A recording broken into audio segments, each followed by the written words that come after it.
GS ಶಿವರುದ್ರಪ್ಪನವರ ಒಂದು ಪ್ರಖ್ಯಾತವಾದಂಥ ಕವನ, ಎಲ್ಲೋ ಹುಡುಕಿದೆ ಇಲ್ಲದ ದೇವರ ಅಂತ.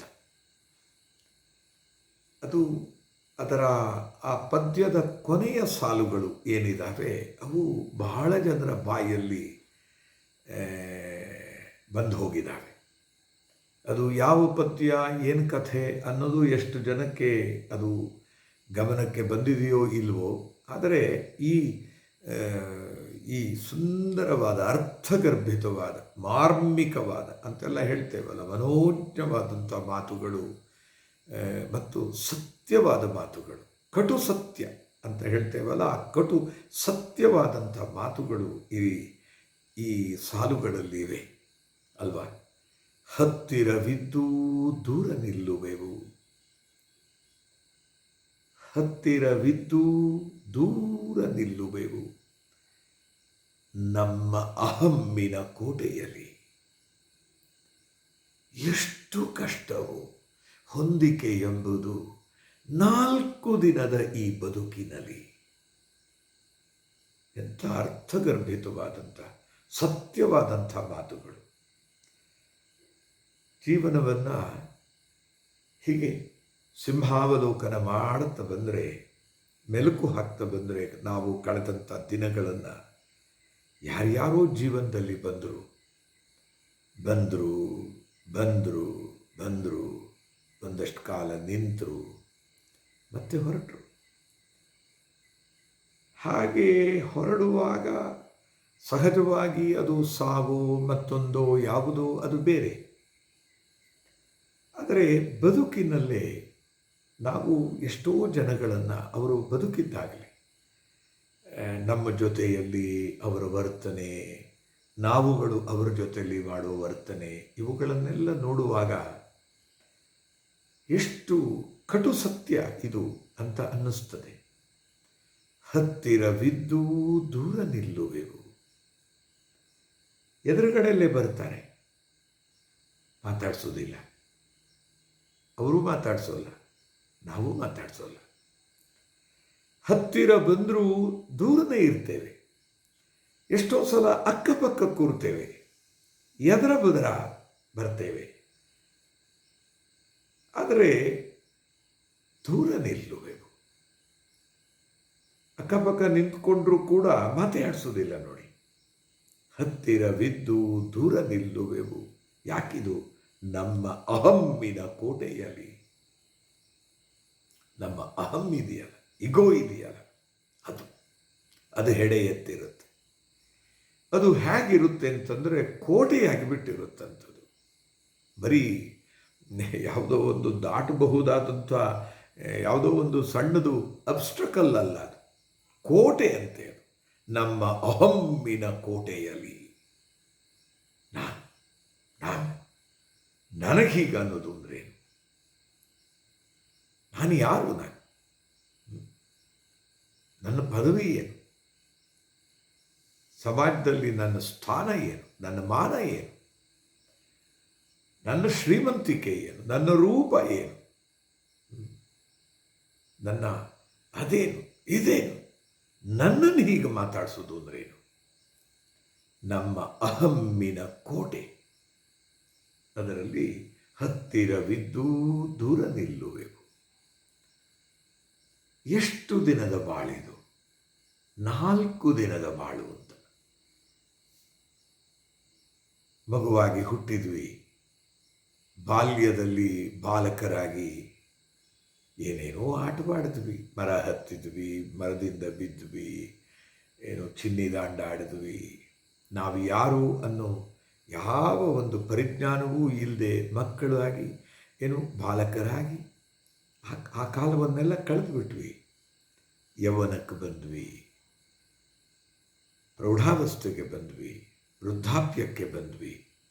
ಹೀಗೆ ಬಾಲ್ಯ, ಕೌಮಾರ, ಆಮೇಲೆ ಪ್ರೌಢಾವಸ್ಥೆ, ವೃದ್ಧಾಪ್ಯ, 4 ದಿನದ ಬದುಕು, ಕೊನೆಯಲ್ಲಿ ಮರಣ. 4 ದಿನ. ನಿನ್ನೆ ಮೊನ್ನೆ ನೋಡಿದವರೆಲ್ಲ ಏನು ಅದು ನಮಗೆ ವಯಸ್ಸಾಗಿದೆ ಅನ್ನೋದೇ ಗೊತ್ತಾಗಿರುವುದಿಲ್ಲ. ನಿನ್ನೆ ಮೊನ್ನೆ ಏನೋ ಘಟನೆಗಳು ನಡೆದ ಹಾಗೆ ಅನ್ನಿಸ್ತಾ ಇರುತ್ತೆ. ಎಷ್ಟು ವರ್ಷಗಳು ಉರುಳಿ ಹೋಗಿರುತ್ತೆ. ಆಗಲೇ ವಯಸ್ಸಾಗಿ ಬಿಟ್ಟಿರ್ತೇವೆ. ಆದರೆ ಇನ್ನು ಆ ಅಹಂಕಾರ ಬಿಟ್ಟಿರೋಲ್ಲ ನಮ್ಮನ್ನು. 4 ದಿನದ ಬದುಕಿದು. ನೋಡ್ತಿದ್ದ ಹಾಗೆ ಮುದುಕರಾಗ್ತೇವೆ, ಚರ್ಮ ಸುಕ್ಕು ಕಟ್ತೇವೆ. ಆಮೇಲೆ ಚರ್ಮ ಸುಕ್ಕು ಕಟ್ತದೆ. ಆಮೇಲೆ ತಲೆ ಕೂದಲು ಬೆಳ್ಳಗಾಗ್ತದೆ. ನಡಿಲಿಕ್ಕಾಗಲ್ಲ, ಕಣ್ಣು ಕಾಣಲ್ಲ, ಕಿವಿ ಕೇಳಲ್ಲ. ಯಾರೋ ಬರಬೇಕು, ಏನೆಲ್ಲ ಮಾಡಬೇಕು. ವೃದ್ಧಾಪ್ಯದಲ್ಲಿ ಅಲ್ಲೂ ಅಹಂ ಬಿಡುವುದಿಲ್ಲ. 4 ದಿನದ ಈ ಬದುಕಿನಲ್ಲಿ ಎಷ್ಟು ಕಷ್ಟವೋ ಹೊಂದಿಕೆ ಎಂಬುದು. ಓ ಅನ್ನೋ ಅಲ್ಲಿ ಅದನ್ನು ಗಮನಿಸಿ. ಅಲ್ಲಿ ಎಷ್ಟು ಕಷ್ಟವೋ ಹೊಂದಿಕೆ ಎಂಬುದು. ಎಷ್ಟೊಂದು ಕಷ್ಟ ಅಂತಿಲ್ಲ, ಎಷ್ಟು ಕಷ್ಟವೋ ಹೊಂದಿಕೆ ಎಂಬುದು. 4 ದಿನದ ಈ ಬದುಕಿನಲ್ಲಿ ನಮ್ಮ ಅಹಮ್ಮನ್ನು ಕಳೆದು, ಅವರ ಅಹಮ್ಮನ್ನು ಅವರು ಕಳೆದು, ಆಫ್ಟರ್ ಆಲ್ ನಾನು ಯಾರು, ಆಫ್ಟರ್ ಆಲ್ ನೀನು ಯಾರು, ಎಲ್ಲಿಂದಲೋ ಬಂದ್ವಿ, ಎಲ್ಲೋ ಸೇರಿದ್ವಿ, ಏನೇನೋ ಆದ್ವಿ. ಎತ್ತಣ ಮಾಮರ, ಎತ್ತಣ ಕೋಗಿಲೆ, ಎತ್ತಣಿಂದೆತ್ತ ಸಂಬಂಧವಯ್ಯ. ಬೆಟ್ಟದ ಮೇಲಿನ ನೆಲ್ಲಿಕಾಯಿ, ಸಮುದ್ರದೊಳಗಣ ಉಪ್ಪು, ಎತ್ತಣಿಂದೆತ್ತ ಸಂಬಂಧವಯ್ಯ. ಯಾರೋ ಅಪ್ಪ, ಯಾರೋ ಅಮ್ಮ, ಅವರ ಹೊಟ್ಟೆಯಲ್ಲಿ ಹುಟ್ಟಿದ್ವಿ. ಅವ್ರಿಗೆ ಪಾಪ ಸಾಧ್ಯವಿದ್ದಷ್ಟು ನಮ್ಮನ್ನು ಪ್ರೀತಿ ಮಾಡಿದರು, ತಂದು ಸಾಕಿದರು, ಸಲಹಿದರು. ದೊಡ್ಡದಾದ್ವಿ. ಎಷ್ಟೋ ಸಲ ಅವರಿಗೆ ನಾವು ಪ್ರತ್ಯುಪಕಾರ ಕೂಡ ಮಾಡಲಿಕ್ಕೆ ಆಗಲಿಲ್ಲ. ಅವರಷ್ಟಕ್ಕೆ ಅವರು ಹೊರಟರು. ಅವರ ಕಾಲ ಬಂತು, ಅವರು ಹೊರಟರು. ಅವರಿಗಾಗಿ ಒಂದಷ್ಟು ಕಾಲ ಅತ್ವಿ, ಮರೆತ್ವಿ ಅವರನ್ನು. ಅಥವಾ ಅವರು ಬದುಕಿದ್ದಾಗ ಅವರನ್ನು ಕಡೆಗಣಿಸಿಯೂ ಬದುಕಿದ್ವಿ. ಎಲ್ಲೋ ವೃದ್ಧಾಶ್ರಮದಲ್ಲಿ ಇದ್ದರು, ಏನೋ ಆಗಿ ಹೋದರು. ಆಯಿತು. ಯಾರೋ ಏನೋ ಅಪ್ಪ ಅಮ್ಮ, ಯಾರೋ ಏನೋ ಅಣ್ಣ ತಮ್ಮ, ಆಸ್ತಿಗಾಗಿ ಹೊಡೆದಾಡಿದ್ವಿ. 10-8 ಲಕ್ಷ ಗಳಿಸಿದ್ವಿ. ಹೆಣ್ಣು ಹೊನ್ನು ಮಣ್ಣು 3 ತನ್ನಲ್ಲಿದ್ದು ಉಣ್ಣಲಿಲ್ಲ. ಅಣ್ಣ ತಮ್ಮ ತಾಯಿ ತಂದೆ ಬಯಸಲಾಗದು. ಬದುಕಿದ್ವಿ. ಅಣ್ಣ ತಮ್ಮಂದರು, ಅವರ ಮೇಲೆ ಏನೋ ವ್ಯಾಜ್ಯಗಳೇನು,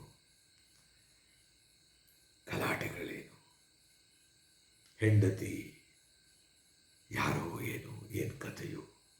ಅನ್ಯರಲ್ಲಿ ಜನಿಸಿದ್ದ ಅಂಗನೆಯ ಕರೆ ತಂದು ತನ್ನ ಮನೆಗವಳ ಯಜಮಾನಿ ಎನಿಸಿ, ಭಿನ್ನವಿಲ್ಲದೆ ತನ್ನ ದೇಹದಲ್ಲಿ ಅರ್ಧವೆನಿಸುವ ಸತಿಯು, ಕಣ್ಣಿನಲ್ಲಿ ನೋಡಲಂಜುವಳು ಕಾಲವಶದಿ. ಹಾಗೆ ಗಂಡನು ಅಷ್ಟೇ. ಎಲ್ಲೋ ಇದ್ದವನನ್ನು ತನ್ನ ಪತಿ ಅಂತ ಭಾವಿಸಿ, ಅವನನ್ನು ದೇವರು ಅಂತ ಕೂಡ ನಮ್ಮ ಧರ್ಮ ಅಂದು, ಅವನಿಗೇನು ಭೀಮನ ಅಮಾವಾಸ್ಯೆ, ಅದಕ್ಕೆ ಕಾಲೆಲ್ಲ ತೊಳೆದು ಅವನಿಗೆ ಪೂಜೆ ಮಾಡಿ. ದ ರಾ ಬೇಂದ್ರೆ ಹೇಳ್ತಾರೆ ನೋಡಿ, ಅವರ ಮಗು ತೊಟ್ಲಲ್ಲಿ ಸಾಹಿತ ಮಲಗಿದಾಗ, ನೀ ಹಿಂಗ ನೋಡಬೇಡ ನನ್ನ, ನೀ ಹಿಂಗ ನೋಡಿದರೆ ನನ್ನ, ನಾ ತಿರುಗಿ ಹೆಂಗ ನೋಡಲಿ ನಿನ್ನ. ನನ್ನನ್ನು ದೇವರು ಅಂತ ತಿಳ್ಕೊಂಡಿಯೇನೆ, ನಾನು ದೇವರ ಅಲ್ಲ ಕಣೆ, ನಾನೊಬ್ಬ ಸಾಮಾನ್ಯ. ಪವಾಡ ಏನೂ ಮಾಡಲಿಕ್ಕೆ ಆಗೋದಿಲ್ಲ ನನ್ನ ಕೈನಲ್ಲಿ. ಆ ಮಗುವನ್ನು ಕುರಿತಂತೆ ನನ್ನಿಂದೇನು ನಿರೀಕ್ಷೆ ಮಾಡಬೇಡ. ಹೆಂಡತಿ ಗಂಡನನ್ನು ಯಾವ ದೃಷ್ಟಿಯಿಂದ ನೋಡಿದ್ಲು? ಯಾರೋ ಏನೋ ಗಂಡ, ಅವನಿಗಾಗಿ ದುಡಿದು ತಂದು ಹಾಕಿ ಆಸ್ತಿ ಪಾಸ್ತಿಗಳನ್ನೆಲ್ಲ ಮಾಡಿ ಕೃತಾರ್ಥರಾದ್ವಿ ಅಂತ ಹೆಂಡತಿ ಭಾವಿಸಿ, ಗಂಡ ಭಾವಿಸಿ, ಮಕ್ಕಳು, ಹೀಗೆ ಬದುಕಿದ್ವಿ. 4 ದಿನದ ಈ ಬದುಕು ಎಲ್ಲ ಬಿಟ್ವಿ, ಹೊರಟ್ವಿ. ಆದರೆ ಬದುಕಿರೋ ತನಕ ಎಷ್ಟು ಆಸೆ, ಎಷ್ಟು ಆಸೆ. 10-8 ಲಕ್ಷ ಗಳಿಸಿ ಮತ್ತೆ ಸಾಲದೆಂದು ಪರರ ಅರ್ಥಕ್ಕಾಗಿ ಆಸೆಪಟ್ಟು ಅನ್ಯಾಯ ಮಾಡುವರು. ಬಿತ್ತಿ ಬೆಳೆಸು, ಅಲ್ಲಿ ಬಿತ್ತು ಬೆಳೆಸು ತನ್ನದೆಂಬ ವ್ಯರ್ಥ ಚಿಂತೆಯನ್ನು ಮಾಡಿ ಸತ್ತು ಹೋದ ಮೇಲೆ ಅರ್ಥ ಯಾರಿಗಾಗವೋ ಅಂತ ಯಾರೆಲ್ಲ ಬಂದರು. ವಚನಕಾರರು ಬಂದರು, ಕೀರ್ತನಕಾರರು ಬಂದರು, ಸಂಸ್ಕೃತದಲ್ಲಿ ಅದಕ್ಕೆ ಪೂರ್ವದಲ್ಲಿ ನಾನಾ ಶಾಸ್ತ್ರಗಳು, ನಾನಾ ಗ್ರಂಥಗಳು ಎಲ್ಲ ಬಂದವು. ಅದು ಅರ್ಥವಾಗಲ್ಲ ಬಿಡಿ ಅಂತೇಳಿ ನಮ್ಮ ಭಾಷೆಯಲ್ಲೇ ಎಷ್ಟು ಜನ ಸುಧಾರಕರು ಹೇಳಿದರು. ಆದರೂ ನಾವು ಬಿಡಲಿಲ್ಲ, ಅದೇ ಥರ ಬದುಕಿದ್ವಿ. 4 ದಿನದ ಈ ಬದುಕಿನಲ್ಲಿ ಎಷ್ಟು ಕಷ್ಟವೋ. ಹೊಂದಿಕೆ ಎಂಬುದು, ನಾನು ನನ್ನತನ ಬಿಡುವುದಿಲ್ಲ, ಅವಳು ತನ ಬಿಡಲ್ಲ, ಅವನ ತನ ಬಿಡಲ್ಲ, ಇವನು ತನ ಬಿಡಲ್ಲ, ಅವರು ತನ ಬಿಡಲ್ಲ, ನಾನು ತಾನು. ಇದರ ಮಧ್ಯೆ ಆ ಪರಮಾತ್ಮ ಅವನನ್ನು ಹುಡುಕೋ ಯತ್ನ. ನಾನೇನೋ ಆಗಿಬಿಡಬೇಕು ಅಂತ ಹೇಳಿ ಊರ್ಧ್ವಂಜಿಗಾತು ಭೇಷಜಂ ಶಮ್ನೋ ಅಸ್ತು ದ್ವಿಪದೇ ಶಂ ಚತುಷ್ಪದೇ ಅಂತೆಲ್ಲ ಸರ್ವೇ ಜನ ಸುಖಿನೋ ಭವಂತು ಅಂತ ಏನೆಲ್ಲ ಮಾತಾಡಿದ್ವಿ. ದೇವರ ಗುಡಿಗಳಲ್ಲಿ ಹೋಗಿ ಆ ಪರಮಾತ್ಮನನ್ನು ಹುಡುಕಕ್ಕೆ ಹೋದ್ವಿ. ನಮ್ಮ ಒಳಗೆ ನಾವು ಸುಧಾರಣೆಯಾಗಲಿಲ್ಲ. ಅಹಂ ಒಂದನ್ನು ಬೆಳೆಸ್ಕೊಂಡ್ವಿ. ಅದಕ್ಕೆ ಕವಿ ಬರೀತಾನೆ, ಎಲ್ಲೋ ಹುಡುಕಿದೆ ಇಲ್ಲದ ದೇವರ ಅಂತಿದ್ದಾನೆ. ದೇವರು ಇದಾನೋ ಇಲ್ವೋ ಅನ್ನೋದು ಯಾವ ಕಾಲಕ್ಕೂ ಬಹುಶಃ ನಿರ್ಣಯವಾಗದೇ ಇರುವಂಥ ವಿಚಾರ, ಸಂಗತಿ. ಇದಾನೆ ಅಂತ ಒಬ್ಬ ಹೇಳ್ತಾನೆ, ನಂಗೆ ಗೊತ್ತಿಲ್ಲ ಅಂತ ಮತ್ತೊಬ್ಬ ಹೇಳ್ತಾನೆ, ಇಲ್ವೇ ಇಲ್ಲ ಅಂತ ಮಗದೊಬ್ಬ ಹೇಳ್ತಾನೆ. ಇದಾನೆ ಅಂತ ಹೇಳೋನಾಗಲಿ, ಇಲ್ಲ ಅಂತ ಹೇಳೋನಾಗಲಿ, ನಂಗೆ ಗೊತ್ತಿಲ್ಲ ಅಂತ ಹೇಳೋನಾಗಲಿ, ಯಾರಿಗೂ ಗೊತ್ತಿಲ್ಲ. ಆದರೆ ನಾವು ಕಾಣಲಿಲ್ವಲ್ಲ, ಹಾಗಾಗಿ ಇಲ್ಲದ ದೇವರ ಹುಡುಕ್ತಾ ಹೋದ್ವಿ. ಎಲ್ಲಿ ಹುಡುಕಿದ್ವಿ? ಕಲ್ಲು ಮಣ್ಣುಗಳ ಗುಡಿಯೊಳಗೆ. ಪರಮಾತ್ಮ ಅಲ್ಲಿದ್ದಾನೆ ಅಂತ ಭಾವನೆ, ಭ್ರಮೆ ನಮ್ಮದು. ಹಾಗಾಗಿ ಆ ಕಲ್ಲು ಮೂರ್ತಿಗೆ ನಾವು ಏನೆಲ್ಲ ಅಭಿಷೇಕ ಮಾಡಿದ್ವಿ, ಅಲಂಕಾರ ಮಾಡಿದ್ವಿ, ನೈವೇದ್ಯಾದಿಗಳನ್ನು ಸಮರ್ಪಣೆ ಮಾಡಿದ್ವಿ, ಮಂಗಳಾರತಿ ಎತ್ತಿದ್ವಿ, ನಮಸ್ಕಾರ ಮಾಡಿದ್ವಿ, ಬಾಗಿಲು ಎಳೆದು ಬೀಗ ಜಡಿದು ಬಂದ್ವಿ. ಬದುಕಿದ್ದಾಗೆ ಅಹಮ್ಮಿನ ಕೋಟೆಯಲ್ಲಿ. ಇಲ್ಲೇ ಇರುವ ಪ್ರೀತಿ ಸ್ನೇಹಗಳ ಗುರುತಿಸದಾದೆವು ನಮ್ಮೊಳಗೆ. ನಮ್ಮ ಒಳಗೆ ಇದೆ. ಯಾವುದಿದೆ? ಪ್ರೀತಿ ಇದೆ, ಸ್ನೇಹ ಇದೆ. ಅದೇ ಪರಮಾತ್ಮ ವಸ್ತು. ಅದನ್ನು ಗುರುತಿಸದಾದೆವು. ಕಲ್ಲು ಮಣ್ಣುಗಳ ಗುಡಿಯೊಳಗೆ ಗುರುತಿಸೋದಿಕ್ಕೆ ಹೋದ್ವಿ. ಎಲ್ಲಿದೆ ನಂದನ? ನಂದನ ಅಂದರೆ ಎಲ್ಲವೂ ಸಂತೋಷದಿಂದ ತುಂಬಿ ತೀವಿರುವಂಥ ಒಂದು ಜಾಗ ಅಂತ ಹೇಳಿ. ಉದ್ಯಾನವನ, ಅದು ದೇವಲೋಕದ ಉದ್ಯಾನವನ ಅಂತ, ದೇವೇಂದ್ರನ ವನ ಅಂತ ಅದಕ್ಕೆ. ಅಂದರೆ ಅಲ್ಲೆಲ್ಲ ಬರೀ ಸಂತೋಷವೇ ತುಂಬಿರುತ್ತೆ ಅಂತ ಹೇಳಿ. ಆ ನಂದನ ಎಲ್ಲಿದೆ? ದೇವಲೋಕ ಎಲ್ಲಿದೆ? ಎಲ್ಲಿದೆ ಬಂಧನ? ಇದೆಲ್ಲ ಮನ ಏವ ಮನುಷ್ಯಾಣಾಂ ಕಾರಣಂ ಬಂಧಮೋಕ್ಷಯೋ. ಮನುಷ್ಯರ ಬಂಧನಕ್ಕೆ, ಬಂಧ ಮತ್ತು ಮೋಕ್ಷ ಎರಡಕ್ಕೂ ಕಾರಣ ಯಾವುದು ಅಂದರೆ ಮನ ಏವ, ಮನಸ್ಸೇ, ಅದು ಒಂದೇ. ಮನುಷ್ಯಾಣಾಂ ಕಾರಣಂ ಬಂಧಮೋಕ್ಷಯೋ ಅಂತ ಮಾತಾಡಿದ್ವಿ. ಮನಸ್ಸೇ ಅಲ್ಲ. ಆ ಬಂಧನ ನಾನು, ನನ್ನದು ಅನ್ನೋದಕ್ಕೆ ಕಾರಣ ಏನು? ಅಹಂ, ಮಮತ್ವ.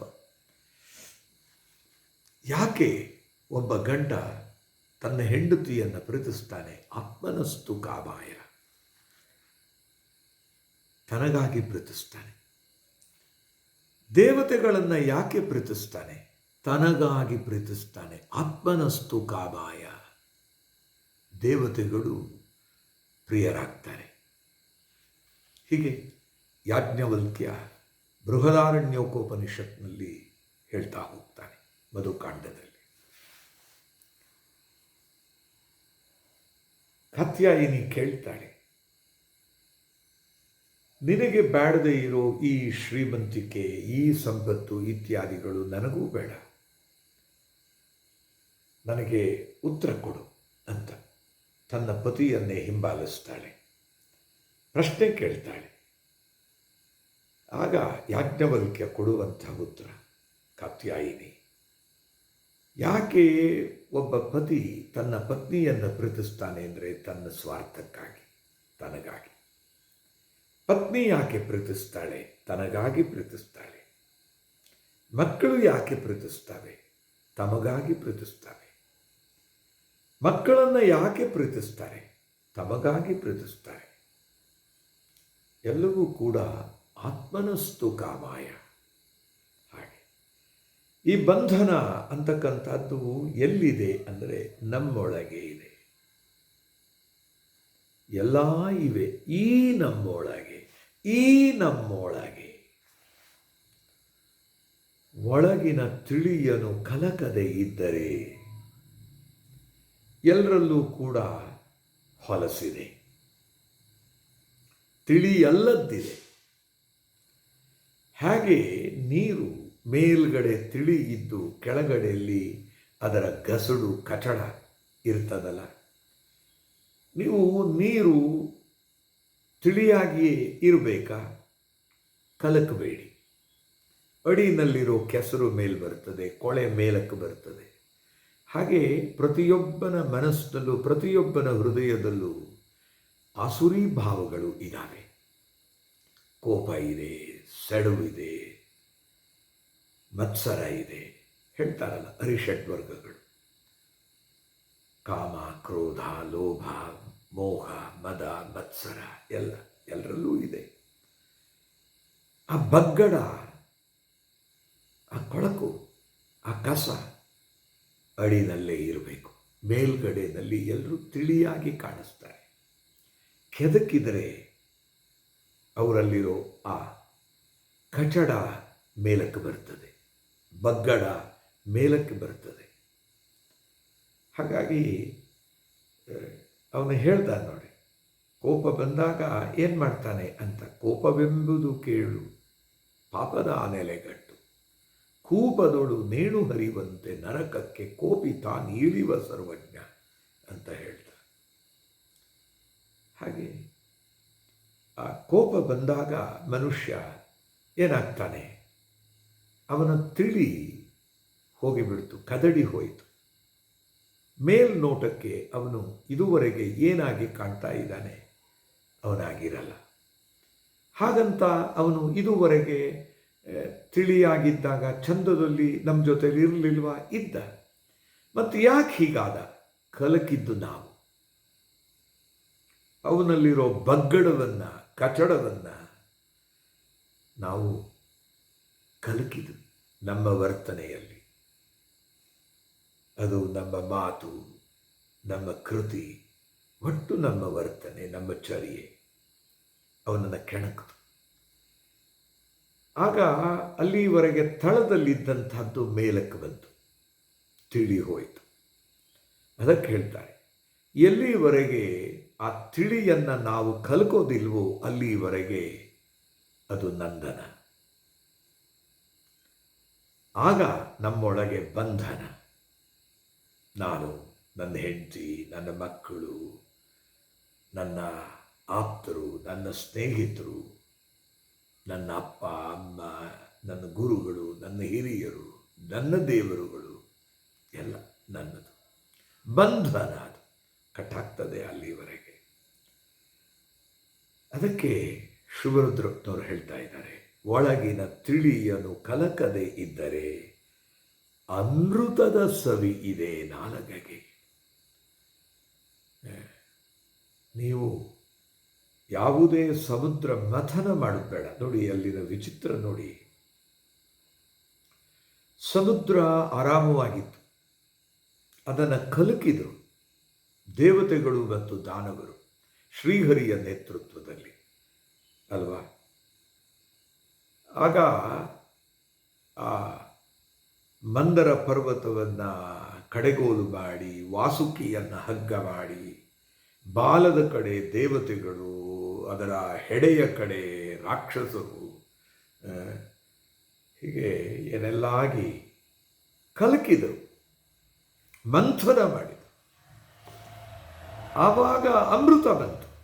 ಮೊದಲು ಹಲಾಹಲ ಬಂತು, ಆಮೇಲೆ ಏನೆಲ್ಲ ವಸ್ತುಗಳು ಬಂದವು. ಐರಾವತ ಬಂತು, ಚೈಶ್ರವಸು ಬಂತು, ಲಕ್ಷ್ಮಿ ಬಂದು, ಚಂದ್ರ ಬಂದ, ಆಮೇಲೆ ವನಸ್ಪತಿಗಳು ಬಂದವು ಎಲ್ಲ.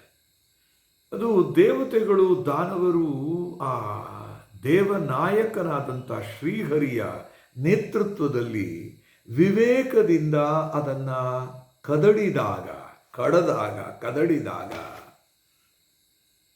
ಹಾಲಾಹಲ ಬಂದರೆ ಕುಡಿಲಿಕ್ಕೆ ಒಬ್ಬ ಶಿವ ಬಂದ, ವಿಷಕಂಠನಾದ, ಅವನಿದ್ದ.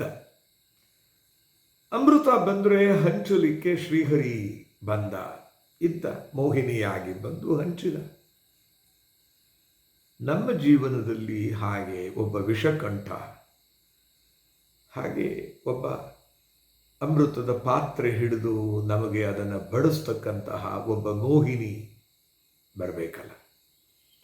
ನೋಡಿ ಅಲ್ಲಿ ಅಮೃತ ಇದ್ದು, ಎಲ್ಲಿ? ಸಮುದ್ರದಲ್ಲಿ. ಅದನ್ನು ಕದಡಿದಾಗ ಅಮೃತ ಬಂತು, ಇಲ್ಲದೇ ಇದ್ರೆ ಅಮೃತ ಬರ್ತಿರಲಿಲ್ಲ. ಆದರೆ ಇಲ್ಲಿನ ವೈಚಿತ್ರ್ಯ ನೋಡಿ, ಇಲ್ಲಿನ ವೈರುಧ್ಯ ನೋಡಿ. ಏನಪ್ಪ ಅಂದರೆ, ನಮ್ಮೊಳಗೆ ನೀವೇನಾದರೂ ಈ ಥರ ಮಂಥನ ಮಾಡಿದರೆ ಮೇಲ್ಗಡೆನಲ್ಲಿ ಇದು ತಿಳಿಯಾಗಿ ಇರೋ ಹಾಗೆ ಕಾಣ್ತದೆ. ಆದರೆ ನೀವಿದನ್ನು ಕದಕಿದರೆ, ಮಂಥನ ಮಾಡಿದರೆ ಅಮೃತ ಬರಲ್ಲ, ಮುರಿದ್ಬಿತ್ತು, ವಿಷವೇ ಬರೋದು. ಸುಡುತ್ತಿದೆ, ಸಂಬಂಧಗಳನ್ನು ಸುಡುತ್ತೆ, ಪ್ರಪಂಚವನ್ನು ಸುಡುತ್ತೆ ಇದು. ಹಾಗೆ ಶಿವರುದ್ರಪ್ಪನವರು ಶಿವ ರುದ್ರಪ್ಪ, ಅಲ್ಲಿ ಶಿವ ಬಂದು ವಿಷವನ್ನು ಹೀರ್ದ. ಆಯ್ತಾ? ಅಲ್ಲಿ ಅವರು ನೆನಪಿಸ್ಕೊಳ್ತಿರೋ ಇದನ್ನು ನೋಡಿ. ಅಲ್ಲಿ ಶಿವನೂ ಇದ್ದಾನೆ, ರುದ್ರನೂ ಇದ್ದಾನೆ. ರೋದನಕ್ಕೆ ರುದ್ರ, ಮನಸ್ಸು ಮಾಡಿದರೆ ಅವನು ಅಳೋ ಹಾಗೆ ಮಾಡುವವನು ಅವನೇ, ಆ ಅಳೋದನ್ನು ನಿಲ್ಲಿಸುವವನು ಕೂಡ ಅವನೇ, ರುದ್ರನೇ. ನೋಡಿ ಅವರಾಡೋ ಮಾತು, ಒಳಗಿನ ತಿಳಿಯನು ಕಲಕದೆ ಇದ್ದರೆ ಅಮೃತದ ಸವಿ ಇದೆ ನಾಲಗೆಗೆ. ಅಮೃತ ಇದೆ. ಹತ್ತಿರವಿದ್ದು ದೂರ ನಿಲ್ಲುವೆವು ನಮ್ಮ ಅಹಮ್ಮಿನ ಕೋಟೆಯಲ್ಲಿ. ಎಷ್ಟು ಕಷ್ಟವೋ ಹೊಂದಿಕೆ ಎಂಬುದು 4 ದಿನದ ಈ ಬದುಕಿನಲ್ಲಿ.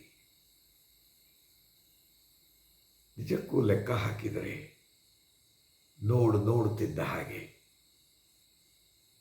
ನಮ್ಮ ಶೈಶವ ಮುಗಿದು ಬಾಲ್ಯ ಕಳೆದು ಕೌಮಾರ್ಯ ಅಂತಕ್ಕಂಥದ್ದು ಹಿಂಗಿ ಪ್ರೌಢಾವಸ್ಥೆಯ ಜವಾಬ್ದಾರಿಯಿಂದ ನಲುಗಿ ವೃದ್ಧಾಪ್ಯದಲ್ಲಿ ಸುಕ್ಕುಗಟ್ಟಿ ಮರಣದ ಕಡೆಗೆ ಧಾವಿಸ್ತೇವೆ. ಕಾಲ ಅಂತಕ್ಕಂಥದ್ದು ನಿಲ್ಲದೆ ಓಡುತ್ತದೆ.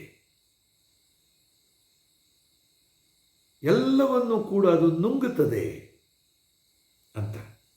ಕಾಲೋ ಜಗದ್ಭಕ್ಷಕ. ಕಾಲ ಅಂತಕ್ಕಂಥದ್ದು ಜಗತ್ತನ್ನು ನುಂಗುತ್ತಾ ಹೋಗ್ತದೆ.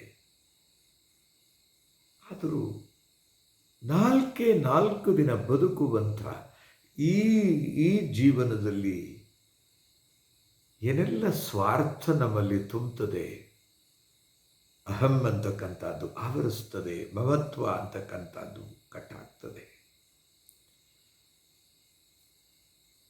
ನನ್ನ ಹೆಂಡತಿ, ನನ್ನ ಮಕ್ಕಳು, ನನ್ನ ಗಂಡ, ನನ್ನ ಮಕ್ಕಳು, ಅವರಿಗಾಗಿ ನಾನು, ಇಷ್ಟೇ ನನ್ನ ಪ್ರಪಂಚ. ಆಸ್ತಿ ಮಾಡು, ಆಸ್ತಿ ಮಾಡು, ಆಸ್ತಿ ಮಾಡು, ಅದಕ್ಕಾಗಿ ಏನೆಲ್ಲ ಮಾಡು, ಎಲ್ಲ ಬಿಟ್ಟು ಹೊರಡ್ತೇವೆ. ಒಂದೇ ಒಂದು ಕ್ಷಣ ಕಣ್ಣು ಮುಚ್ಚಿಬಿಟ್ರೆ ಮನೆಯೂ ಇಲ್ಲ, ಗಂಡ ಇಲ್ಲ, ಹೆಂಡತಿ ಇಲ್ಲ, ಮಕ್ಕಳಿಲ್ಲ, ಯಾರೂ ಇಲ್ಲ. ಈ ಎಲ್ಲವೂ ಹೋಗಿಬಿಡ್ತು. ಹಿಂದೂಗಳ ಪ್ರಕಾರ ಮತ್ತೆ ಜನ್ಮ ಇದೆ, ಮುಸ್ಲಿಮರ ಪ್ರಕಾರ ಜನ್ಮವೇ ಇಲ್ಲ. ಅವರು ಖಬರ್ನಲ್ಲಿ ಮಲಗ್ತಾರೆ. ಖಯಾಮದ ದಿನಕ್ಕೆ, ಡೇ ಆಫ್ ಲಾಸ್ಟ್ ಜಡ್ಜ್ಮೆಂಟ್, ಅಲ್ಲಿವರೆಗೆ ಕಾಯ್ತಾರೆ. ಆದರೆ ಬದುಕಿರೋ ತನಕ ಎಷ್ಟೆಲ್ಲ ನೋಡಿ, ಇಷ್ಟೆಲ್ಲ ಮಾಡಿ, ಎಲ್ಲವನ್ನು ಬಿಟ್ಟು ಹೊರಟ್ವಿ. ಮತ್ತೆ ಮರುಜನ್ಮ, ಮತ್ತೆ ಮರುಜನ್ಮ, ಮತ್ತೆ ಮರುಜನ್ಮ. ಹುಟ್ಟಿದವನು ಸಾಯ್ತಾನೆ, ಸತ್ತವನು ಹುಟ್ಟುತ್ತಾನೆ. ಪುನರಪಿ ಜನನಂ ಪುನರಪಿ ಮರಣಂ ಪುನರಪಿ ಜನನಿ ಜಠರೇ ಶಯನಂ ಇಹ ಸಂಸಾರೇ ಖಲು ದುಸ್ತಾರೆ.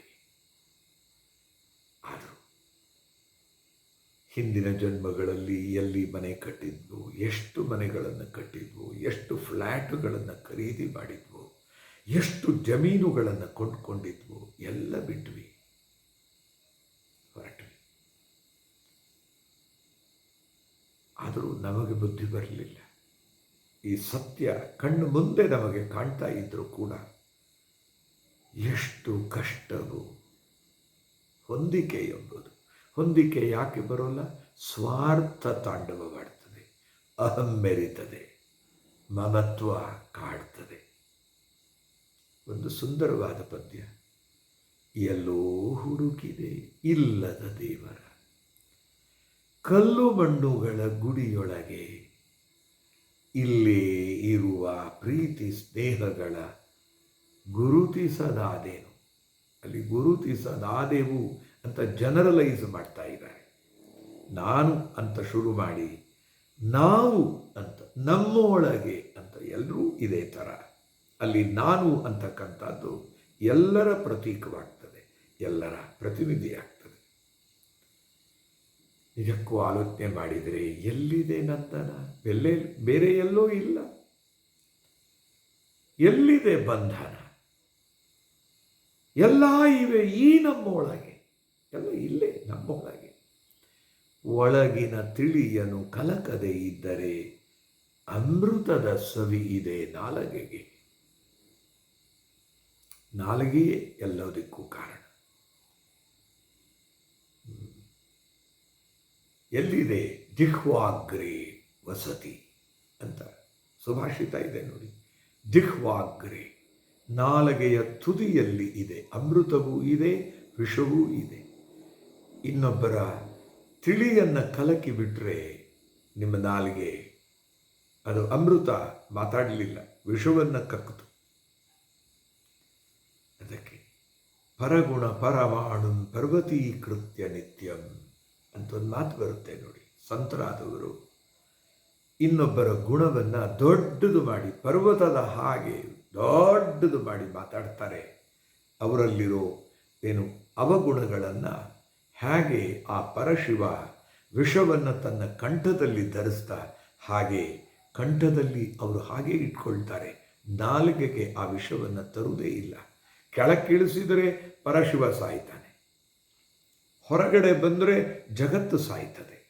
ಕಂಠದಲ್ಲೇ ಇದ್ದರೆ ಅದು ಭೂಷಣವಾಗಿ ಬಿಡ್ತದೆ.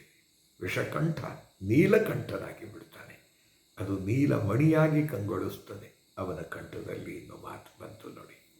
ಹಾಗೆ ಅದಕ್ಕೆ ಹತ್ತಿರವಿದ್ದು ದೂರ ನಿಲ್ಲುವೆವು ಬೇಡ. ನಮ್ಮ ಅಹಮ್ಮಿನ ಕೋಟೆ ಬೀಳಿಸ್ಕೊಳ್ಳಿ. ಎಷ್ಟು ಕಷ್ಟವೋ ಹೊಂದಿಕೆ ಎಂಬುದು ಅನ್ನೋ ಆ ನಿಟ್ಟುಸಿರು ಬೇಡ.